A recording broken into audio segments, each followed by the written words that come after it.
KTO Radio présente À haute voix, la lecture intégrale des œuvres spirituelles majeures. Aujourd'hui, Charles de Foucault de René Bazin.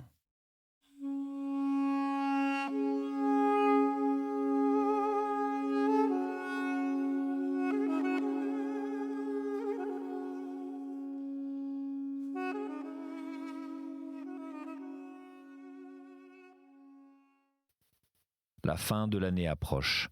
Les constructions et réparations du pauvre ermitage sont achevées, en attendant que les frères annoncent leur prochaine venue et ramènent ainsi les ouvriers au chantier. C'est la vie ordinaire, définitive sans doute, qui commence. Elle doit être étroite autant que possible, et frère Charles, songeant à cette obligation de son état, croit meilleur de se priver des services qu'un soldat lui rendait chaque matin en l'aidant à faire le ménage.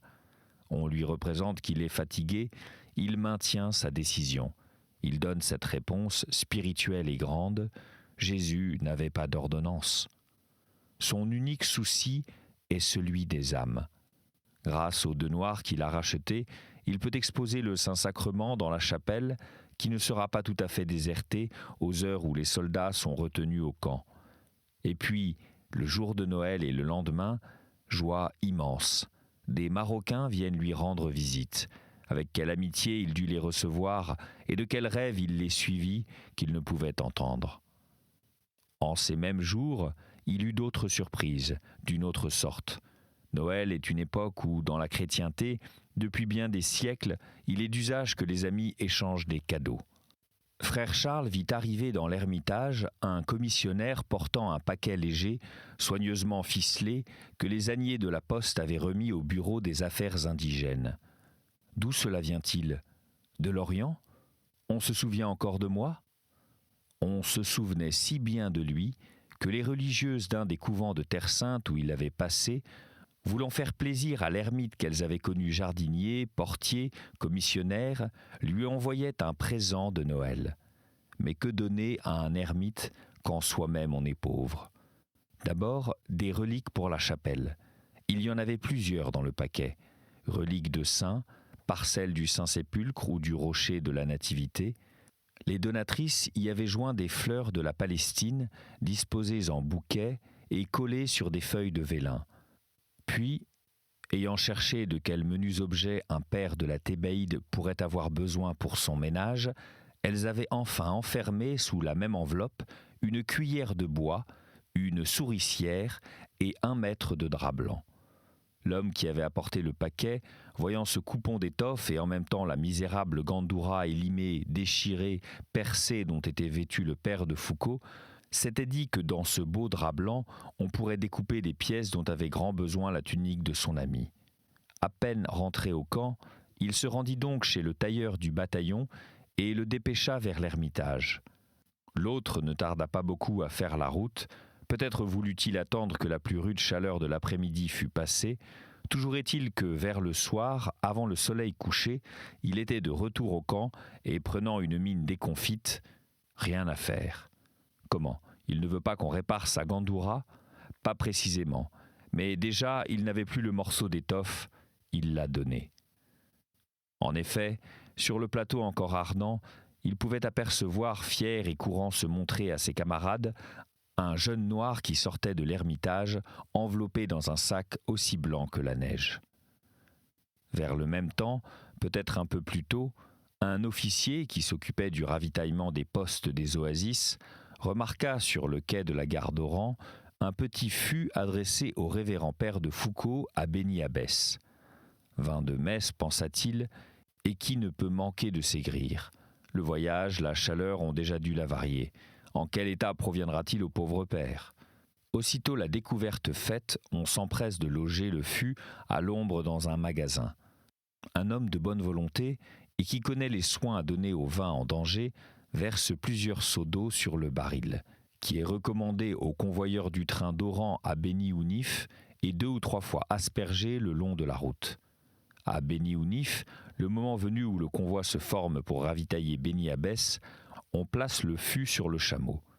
et comme l'amitié pour le père de Foucault était grande partout, on ne vit jamais colis plus surveillé, mieux recouvert de laine pendant les étapes, déchargé avec plus de soin lorsque la caravane le soir faisait halte pour la nuit. Enfin, le précieux baril est apporté à l'ermitage.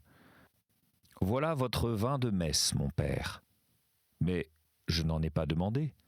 On vous en envoie. Regardez l'adresse. » Frère Charles se décide à débonder le fût.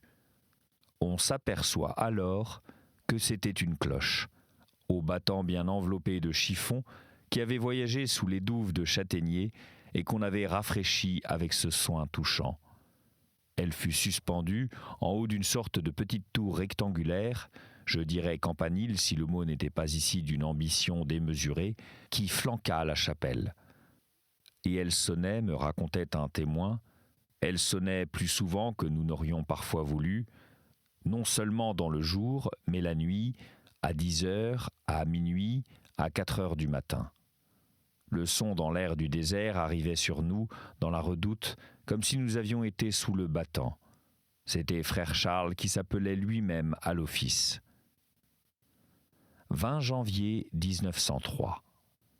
2 Aratins d'Anfid, le faguir Barka Benziane et le faguir Ombarek, connus pour leur honnêteté, me demandent de les instruire de la sainte religion et paraissent sincères. 21 janvier 1903. Un enfant de 13 ans, natif du Touat, esclave depuis 6 ans, est racheté et déclare avant même son rachat qu'il veut suivre la religion de Jésus et rester avec moi. Racheté aujourd'hui à midi, il entre immédiatement au catéchuménat sous le nom de Pierre. En mars, visite d'un ancien camarade, Henri Lapérine, il arrive à Beniabès le 6. Il est commandant supérieur des oasis sahariennes, c'est-à-dire du Guarara, du Touat, du Tidikelt. De taille moyenne, de corps souple et musclé, le visage pâle et maigre, les traits fins, la barbe châtain clair en court éventail, les yeux vifs d'ordinaire malicieux, durs par moments, il passait déjà, à l'époque où il arrive ainsi, faisant sa tournée de chef à Beniabès, pour un des types achevés du cavalier colonial. Presque jamais on ne le voyait coiffé du casque de toile, ou vêtu à la mode arabe, ou costumé en touareg. Il permettait ses fantaisies et quelques autres à ses subordonnés dans les lieux de séjour. Lui, sous la pluie de feu du soleil, il portait le képi de drap, penché sur l'oreille gauche et s'habillait à l'ordonnance. Il pouvait faire 10 heures de cheval par 40 degrés de chaleur et arriver à l'étape le col boutonné et le corps droit sur la selle. Peu de coureurs de brousse furent autant que lui, hommes du monde dans le désert. En revanche, il fuyait les villes et leurs cérémoniales, détestait les visites officielles et déclarait qu'entre subir 1 heure d'attente dans l'antichambre d'un ministre et endurer une tempête de sable, il choisissait la tempête. Sa bonne humeur était connue. Il aimait les histoires gaies, même les histoires lestes, de préférence celles qui mettent en scène les gens du bled. Mais il y avait des sautes de vent. Cet impressionnable, ce nerveux, ce distrait, avait 20 fois le jour et souvent 30 l'occasion de s'impatienter ou de se fâcher. La seule chose qu'il ne pardonnait point, c'était la tromperie. On avait fait sa confiance une fois, pas deux. Pour le reste, il avait l'oubli facile, celui des torts des autres et des siens propres. Il possédait à la perfection le don de sympathie qui devient un art chez les gens de cœur. Tous les bons travailleurs, tous les serviteurs énergiques de la cause, c'est-à-dire de la France africaine, aimaient Lapérine. Il savait être amical sans être familier. Il avait son grade dans le regard, dans le geste, dans l'âme. Au désert, il faisait asseoir les sous-officiers autour du burnous étendu à terre et qui servait de nappe pour déjeuner. Ces officiers en mission correspondaient avec leur chef, même pour affaires de service, par lettres privées où chacun donnait de ses nouvelles, racontait, commentait, se plaignait s'il y avait lieu. Il répondait d'eux-mêmes. Son énergie était prodigieuse, son exactitude également. À peine descendu de cheval ou de méhari, après un parcours de 50, 60, parfois 80 kilomètres, il faisait dresser sa table de travail, buvait une tasse de thé et se mettait à écrire. Les courriers qui le joignaient en route pouvaient repartir le soir même avec la réponse. À l'heure de la sieste, il n'y avait souvent qu'un homme qui ne dormit pas, Lapérine. Là, dans le désert, il était dans son royaume, dont il connaissait tout, les hommes et les choses. Un de ses disciples et amis a dit « Il n'était pleinement lui-même qu'à partir du moment où il posait son pied nu sur la souple encolure de son méhari. Sa puissance parmi tant de tribus d'Algérie, du Soudan, du Sahara, était faite de la certitude, établie par 100 preuves au cœur des indigènes, que ce grand chef n'était pas leur ennemi. Lapérine ne voulait ni les humilier, ni les exploiter. Il voulait se les concilier, les faire entrer comme protégés, comme aide et comme amis, dans une France prolongée. Cette doctrine, qui fut victorieuse et nouveau un empire colonial jalousé, il ne l'a exposée ni dans un traité d'art militaire, ni dans un récit de ses campagnes. C'est dans sa correspondance de commandant militaire qu'un historien, épris des choses sahariennes, ira chercher tôt ou tard les principes de la police du désert. S'il est vrai qu'un homme écrit comme il pense, Lapérine est là tout entier. Les gros cahiers d'instructions et d'ordre sont de sa main. Tracé d'une ferme et expressive écriture, le texte néglige l'accessoire pour courir à l'essentiel. Jusqu'à la bousculade de l'orthographe, Lapérine, comme Madame de Sévigné, avait le dédain des conventions académiques, tout révèle le feu intérieur. Partout, on retrouve l'empreinte laissée dans l'esprit de Lapérine par ses années de jeunesse. S'adapter au milieu, se faire nomade avec le nomade, contre-radieur avec le radieur, prendre à l'indigène tout ce qu'il peut donner de son expérience instinctive et l'emporter sur lui par l'ascendant moral, le raisonnement et la conscience.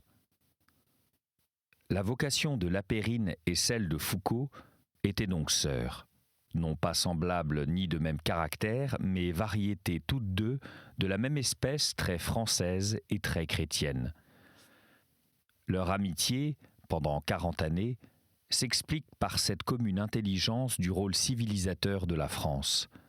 Mais je crois que d'autres éléments encore l'ont formé et maintenu. Foucault, chez Lapérine, admirait une âme loyale, ardente, capable de sacrifier à l'idéal toutes les aises, le repos, la santé, la vie elle-même et, ce qui est plus rare, l'avancement.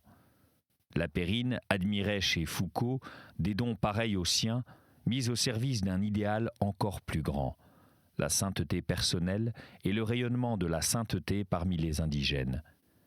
La vie militaire coloniale, qui n'est pas celle d'un pensionnat de jeunes filles, l'éloignement des milieux chrétiens, la préoccupation d'un esprit toujours tendu ou ramené vers le devoir militaire, avaient pu détourner Lapérine de la pratique religieuse. Mais cet élève des dominicains de Sorèze demeurait au fond un croyant. Ses deux amis les plus chers étaient deux prêtres, avec lesquels il entretenait la correspondance la plus suivie. Son frère, Monseigneur Lapérine d'Hautpoul, est le père de Foucault.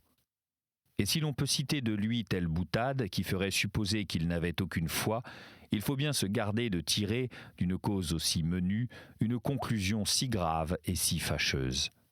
On doit accorder un tout autre crédit à quelques faits positifs qui seront racontés à leur date dans ce livre et à l'affirmation d'un de ses familiers qui me disait « En toute occasion sérieuse, il parlait, au contraire, des choses de religion avec un respect inouï. » J'aurais fait une esquisse bien incomplète de ce grand Français si je ne disais encore qu'il était généreux.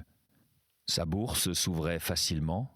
Ses provisions de commandant, il les partageait en voyage avec ses officiers et souvent les sous-officiers qu'il invitait.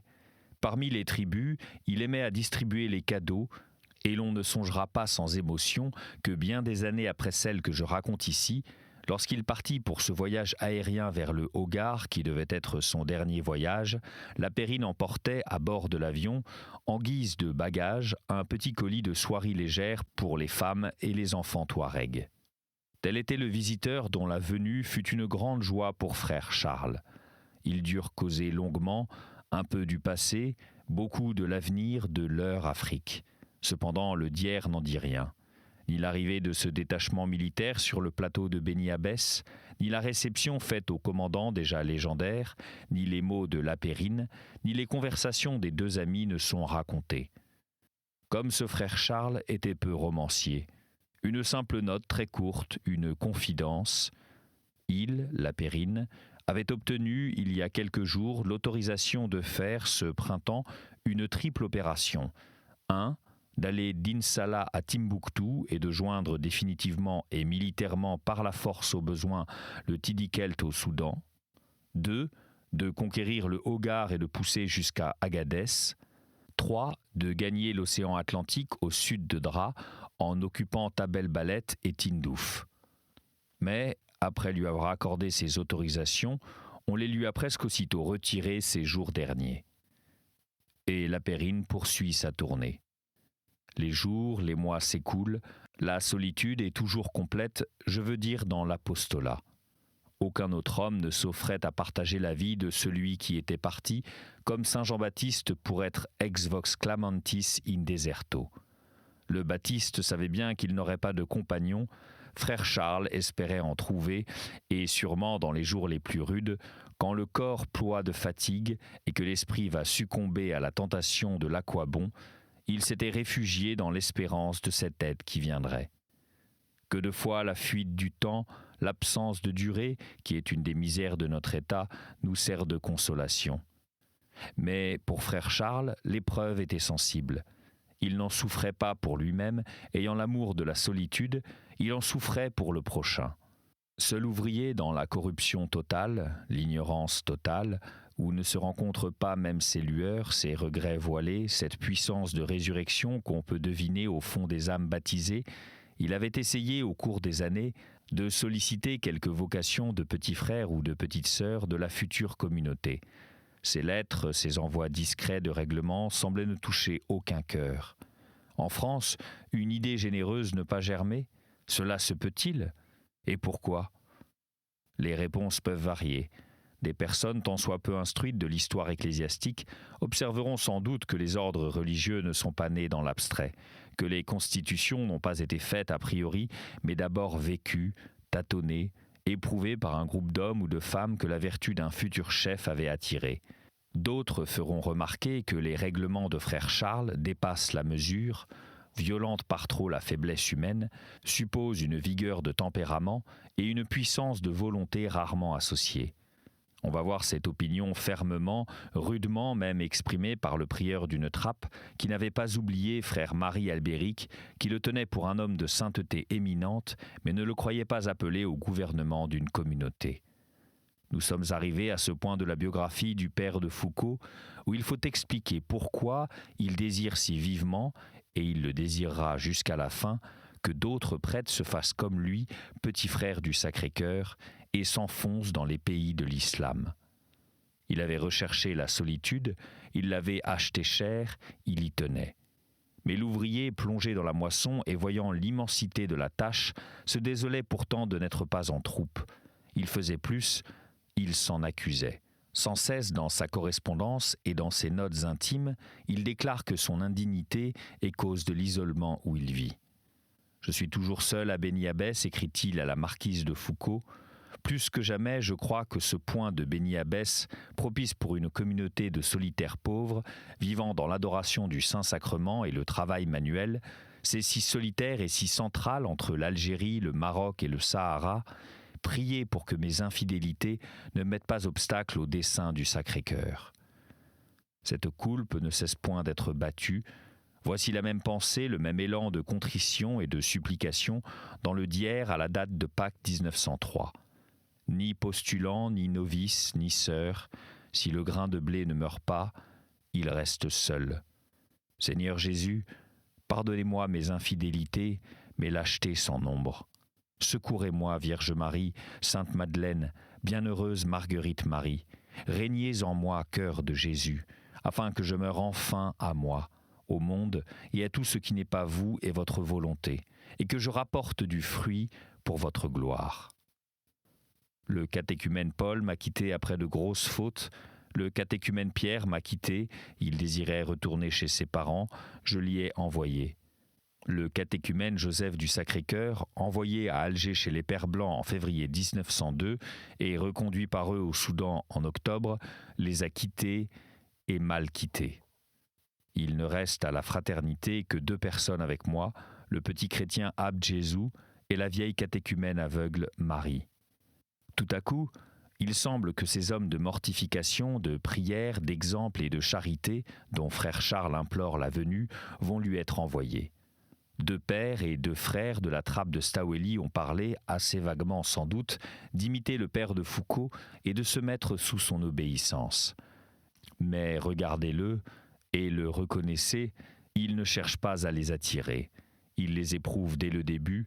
Il écrit à l'un d'eux « Cher et vénéré père, Monsieur de la Hache m'écrit que vous, un autre père et 2 frères trappistes, vous sentez poussé à partager avec moi la vie pauvre, abjecte et solitaire de Jésus caché, cette vie divine dont il nous a donné l'exemple 30 ans à Nazareth. Très cher Père, votre conduite à tous est simple. Jésus ne nous demande jamais de choses compliquées, mais à tous une simplicité de petits enfants, unis à une grande prudence, laquelle consiste, comme dit saint Paul, à chercher soigneusement par des moyens sûrs quelle est la volonté de Dieu pour la faire sans erreur. Il suffit pour vous, et pour chacun de vos 3 autres pères et frères, de connaître la volonté de Dieu, et ensuite il faut la faire coûte que coûte. Il n'y a qu'un moyen absolument infaillible de connaître la volonté divine dans une question semblable, c'est par la direction spirituelle, ouvrir pleinement votre âme à un directeur consciencieux, instruit, intelligent, intérieur, sans parti pris, et prendre sa réponse comme la volonté divine du moment présent, en vertu de la promesse « Qui vous écoute, m'écoute ». Voilà le moyen infaillible de faire la volonté de Jésus en cette circonstance et en toute. S'il vous dit « Jésus vous appelle à quitter la trappe et à rejoindre frère Charles, venez, mes bras et mon cœur vous sont ouverts. Je vous recevrai comme amené par la main de Jésus. » S'il vous dit « Attendez », obéissez et attendez. S'il vous dit « Restez à la trappe », obéissez. Dans ce dernier cas, si tout en obéissant vous continuez à vous sentir pressé intérieurement de venir suivre Jésus dans sa pauvreté, son abjection, sa solitude, sa vie cachée, dites-le de temps en temps de nouveau à votre directeur, tenant toujours votre âme à nu devant lui. Mais pour savoir si vous êtes appelé de Dieu à partager mon humble genre de vie, il faut que vous connaissiez exactement celle-ci. Elle est fixée dès maintenant par des constitutions et un règlement que j'ai soumis à mon préfet apostolique.